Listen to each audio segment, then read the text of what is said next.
Stuka Joe here, and we are here for the saga that continues. And we continue with Malta Besieged. We've been playing this game. This is a States of Siege games. And we have New York Raider fan back for more. Yes. And this, I guess you can tell I like the game. And normally I don't, in my videos, I don't say, hey, I recommend this game. I don't recommend this one. This one, obviously, it's kind of obvious that I like it. It's a State of Siege game that has a lot of different kind of challenges. And so this game has been going extremely well for the sloppy play that I've exhibited. And let me explain.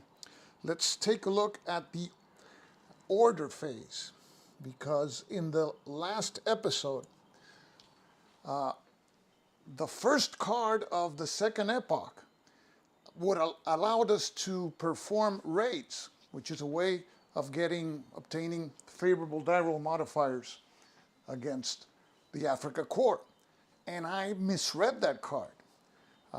So somebody at the end of the epoch alerted me to that, and then we attempted a couple of raids. They weren't successful.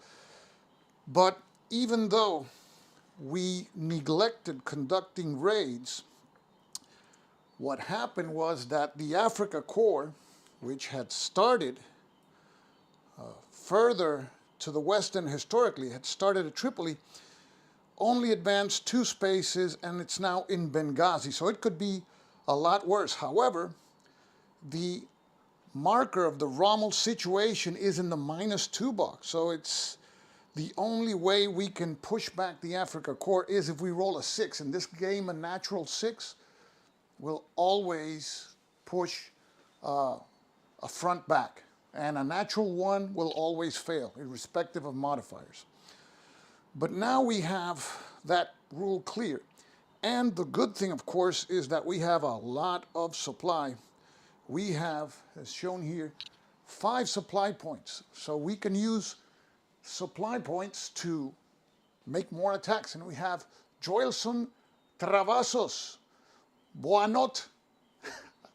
How you doing? So we're here for more Malta Besieged, and there are a total of 7 cards left in this second epoch. There's 7 here, and there's a total of 17 in the last deck. So what we're going to play today is 12 cards, so that if we're lucky enough to survive those 12 cards, then we have 12 more cards to go, and that would be the final episode if we reach the end of the game. So before we start, the other thing we had wrong, and it's not that I cheated and I gained advantage. It was the other way around. I deprived myself of doing things that I could have done. For example, here you see the air support order.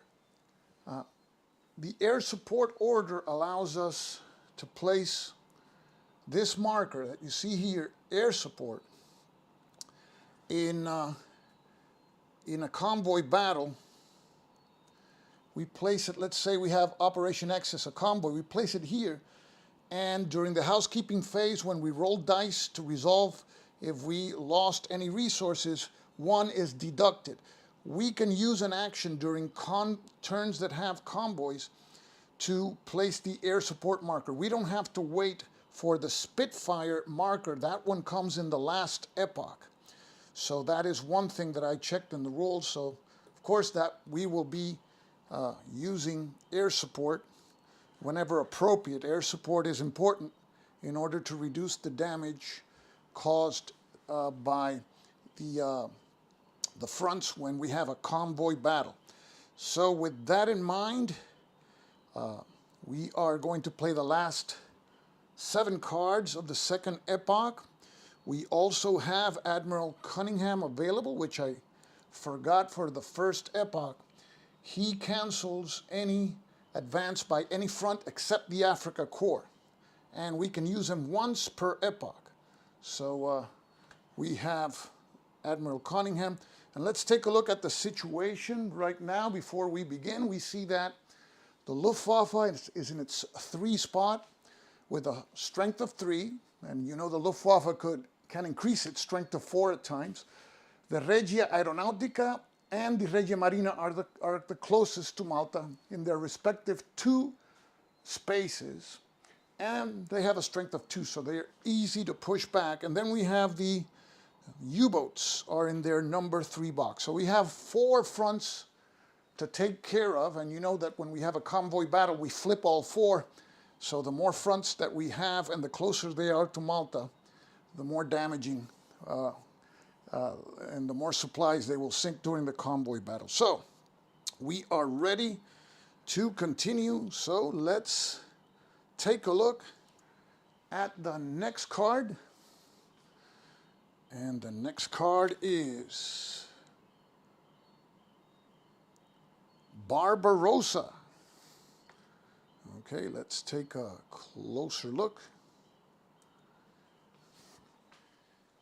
And it reads, after Operation Battle Axe failed against Rommel, the Axis invasion of Russia began on the 22nd of June, 1941. At least temporarily, Malta was overlooked. However, more Royal Navy losses and the Luftwaffe presence on Crete made Malta's resupply more difficult. British submarines made Magic Carpet supply runs. So we have 3 actions in this card, but now we go to the military phase. We have an advance by the Africa Corps, and the Luftwaffe has an asterisk there. Its battle value is adjusted down to 3. If it is 4, regardless, it does not advance. The Luftwaffe's value is 3, so it stays at 3, but we have to advance the Africa Corps. And now we have something very interesting. The Africa Corps is in Benghazi, and it now advances on Tobruk. So instead of moving it into Tobruk, because there is a fortification unit, we roll 1d6 to see if the fortification stops the Africa Corps in its tracks. So the Africa Corps, in order to be able to enter Tobruk, the roll has to be higher than the value that you see there, than 3. And because it is an advance by an Axis force, we're going to use our Axis die. So now we roll 1d6, and we have Stephen. You're back. Yes, sir. So here we go. The Africa Corps attempting to enter Tobruk. Let's see if the fortifications stop the Africa Corps. And the Africa Corps has to roll 4 or more. And yes, the fortifications failed. So that means that the Africa Corps moves into Tobruk. Now, there is a particular counter that started the game, or the Epoch, underneath this fortification. And you see it here. It is the Tobruk Falls.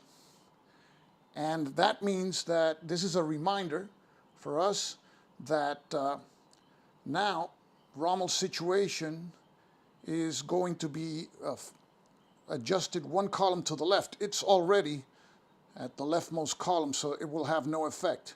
And this is the only time this happens. That's the reason for this marker. So we can remove the marker, and in just a second, the command is not, 1 second. The freezing effect is not working. Let's see if it works now. Okay. So now it's not working. Here we go. Let's see if it works now.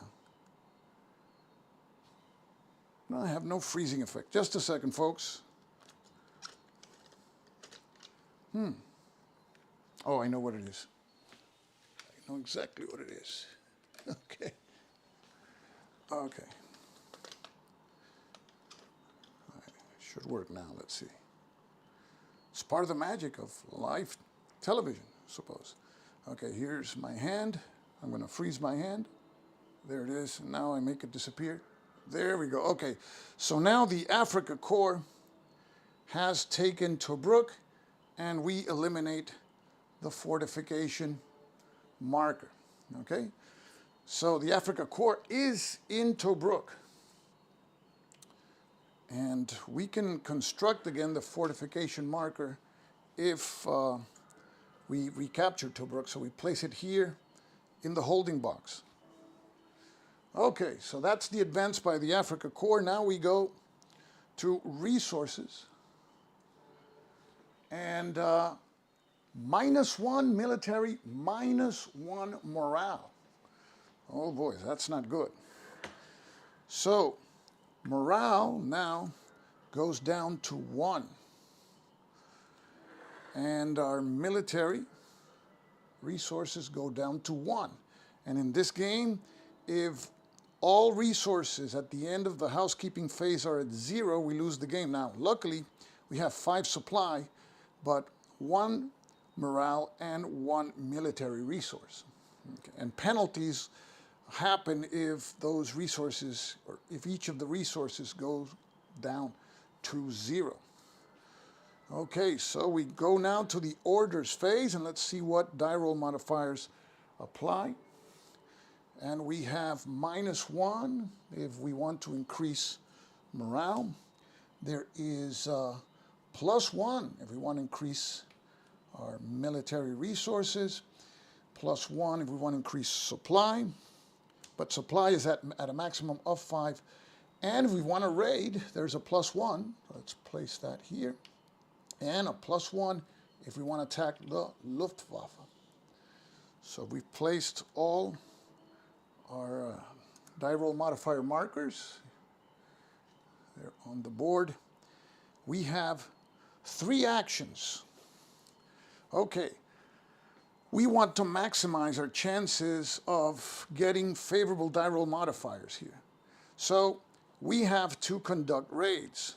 We have a +1 die roll modifier just for this turn based on the event on any raid. So now our raid is a 50-50 chance. But if we activate Ultra successfully, and you see that here in the option which appears as number 2, if we survive the counterintelligence die roll, which is not rolling a 1, then we, in addition to taking a peek at the next card, we can place a +1 die roll modifier on any Axis front or the raid box. So we would have a +2.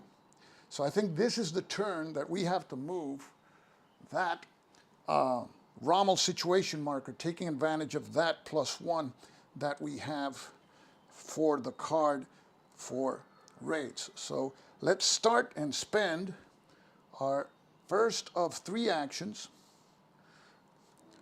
to bring the Ultra marker from the holding box, and we place it here. And now we have to roll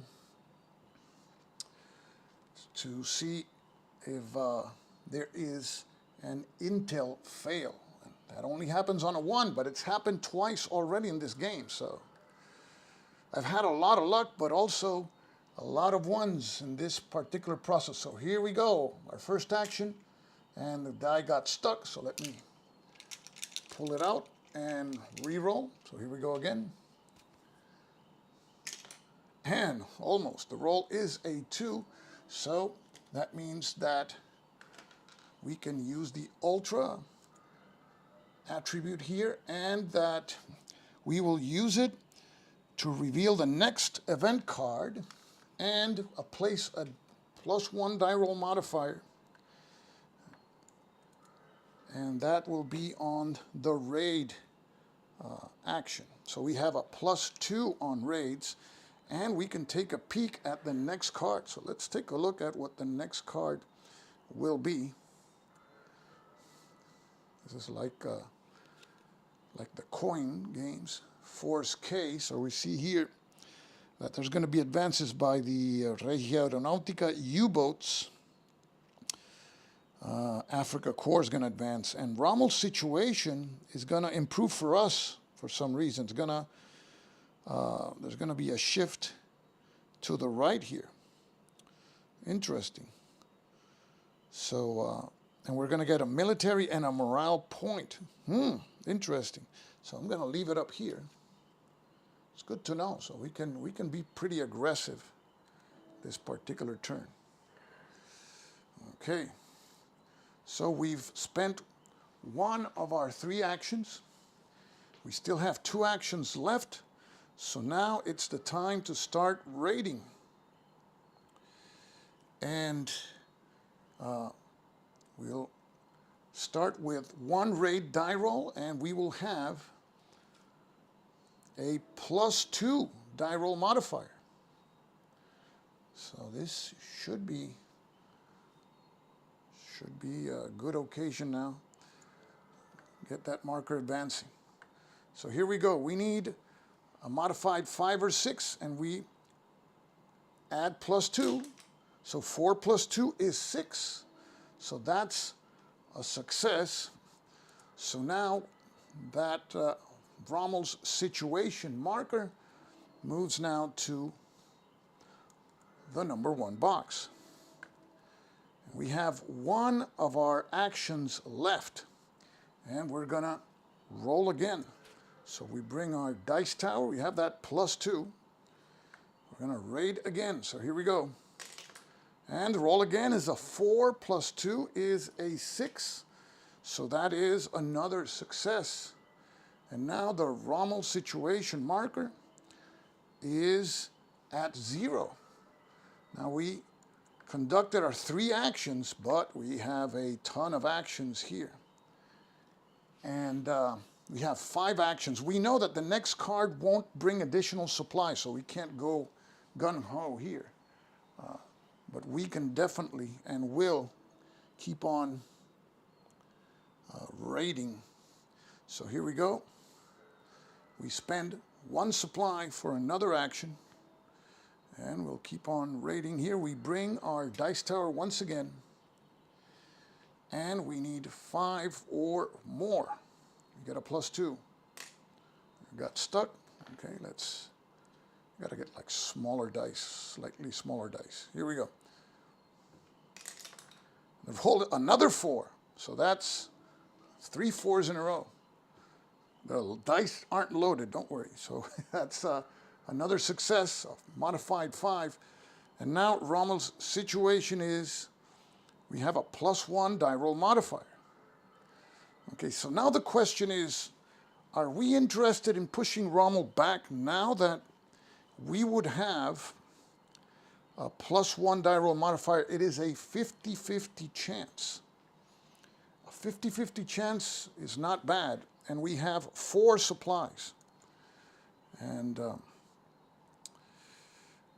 we would have to use another supply point, which would bring it down to 3, which it's still considerable, and we have a fair shot of pushing the Africa Corps back to Benghazi. And why is that important? Because then if the Africa Corps, we know it's going to advance in the next turn. And if it advances in the next turn, it's going to capture Tobruk automatically because we won't be able to fortify it. So we would have to push the Africa Corps back 2 spaces in order to have a chance to try to fortify Tobruk. So let's spend another supply point. So now we're at 3. And let's attack the Africa Corps. Now, if we attack the Africa Corps and push it back, the Rommel situation marker will move automatically 1 box to the left.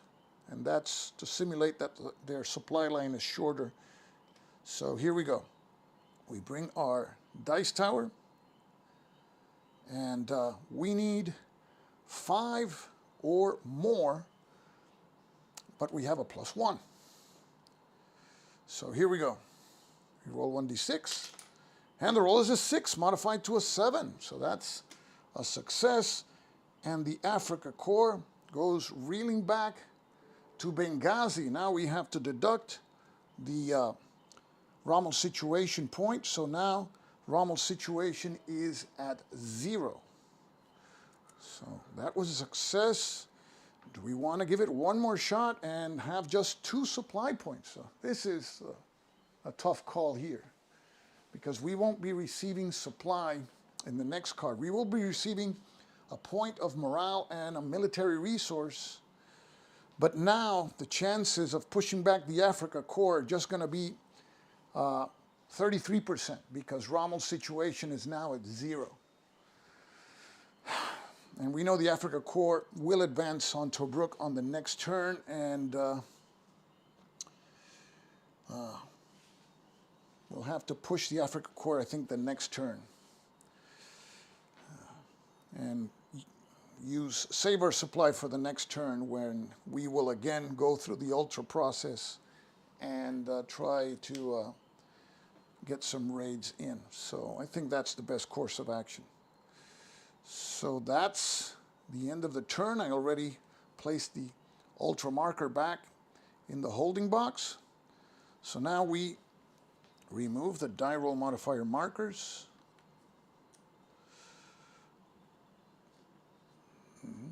That's the end of this first card of this video. So now we go to the next card, which we had a chance to take a peek at, so we place it here, and that is Force K. So let's take a look at the card, Force K. A new Force K was formed at Malta in late October 1941 to target Axis shipping. Initially consisting of 2 cruisers and 2 destroyers, it was soon reinforced. On November 1941, Force K annihilated the Axis Beta convoy in a daring night action. Operation Perpetual delivered more Hurricane fighters to Malta. So we have 2 actions. And we have military advances here by Regia Aeronautica, and the U-boats. It says, if not yet in play, place the U-boat in its number 5 Atlantic space instead of advancing it. So it will advance. And the Africa Corps. So let's advance these fronts first. And we start with the Regia Aeronautica, which is in the number 2 spot. And now it advances dangerously close to Malta in its number 1 spot. Next is the U-boat that is currently in its number 3 spot, and it advances now to its number 2 box. And now we have the Africa Corps, and the Africa Corps moves leisurely into Tobruk. Okay, so that is the military advance phase. But now, look what happens. It says Rommel's situation improves for us 1 column to the right. We have Roberts. How you doing, sir? Hail. Okay. Is anybody buffering? I hope not. So here we are. Let me check the status of this just a second out. See, make sure. I know this has view. I can't find where it is. Check. Okay. I know this has a function. Oh, here it is. It says drop frames, 32%. Yes, you're right, it is. For some reason. I don't know why it's dropping so many frames. Yes, se cayó. Se me cayó la transmisión. Tengo que empezar otra vez, espérate. El internet por alguna razón sube y baja. Es que hablé con tu mamá. Ok, espérate que tengo que... Yo le dije que si le hacía un arrocito más posteado a tu papá, y dijo que sí, que no se lo comía. Yeah, sí. Okay, guys, if you can hit me, if you can hear me, just answer with number 2, just number 2, just a second.